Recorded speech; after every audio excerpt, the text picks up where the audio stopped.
Welcome to my hostel tour. So ఈ రూమ్లో 6 beds ఉంటాయి. మనకు ట్రైన్లో ఎట్లా ఉంటాయో బెడ్స్ సేమ్ అట్లనే, ఒక పైన ఒకటి కింద. ఎవరైతే వేకేట్ చేస్తున్నారో వారు ఇట్లా చెద్దరు అవన్నీ ఫోల్డ్ చేసేసి ఇట్లా బెడ్ మీద పెడితే హౌస్ కీపింగ్ వాళ్ళు వచ్చి క్లీన్ చేసుకుంటారు. టేబుల్ ఉంటుంది, ఆబ్వియస్లీ చెక్కనే ఉంటుంది అనుకోండి. అండ్ ఈచ్ బెడ్కి ఇట్లా ఒక ఛార్జింగ్ పోర్ట్, ఆల్సో లైట్ ఇస్తారు అనమాట. దూరంకి వెళ్ళి ఇట్లా కనిపిస్తుంది. ఇది లాండ్రీ రూమ్ అనమాట. ఇగో 2 వాషర్స్, 2 డ్రైయర్స్, అండ్ ఆల్సో ఇక్కడ మనకు ఐరన్ బాక్స్ ఇస్తాడు. కావాలనుకుంటే దీని మీద ఐరన్ చేసుకోవచ్చు.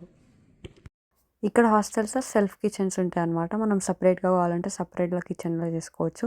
లేదు అనుకుంటే మనం గ్రూప్లో కలిసి కుకింగ్ చేసుకోవాలంటే గ్రూప్ కిచెన్స్ కూడా ఉంటాయి అనమాట. ఇప్పుడు చూపించేది మాత్రం సెల్ఫ్ కిచెన్. ఇది వచ్చేసి గ్రూప్ కిచెన్స్. ఇట్లా పక్క పక్కనే మల్టిపుల్ స్టవ్స్ ఉంటాయి. వన్స్ కుకింగ్ అయిపోయినాక ఇట్లా సిట్టింగ్ ఏరియా ఉంటుంది అనమాట. మనం నచ్చిన బెంచ్ మీద ఎక్కడంటే అక్కడ కూర్చొని తినొచ్చు.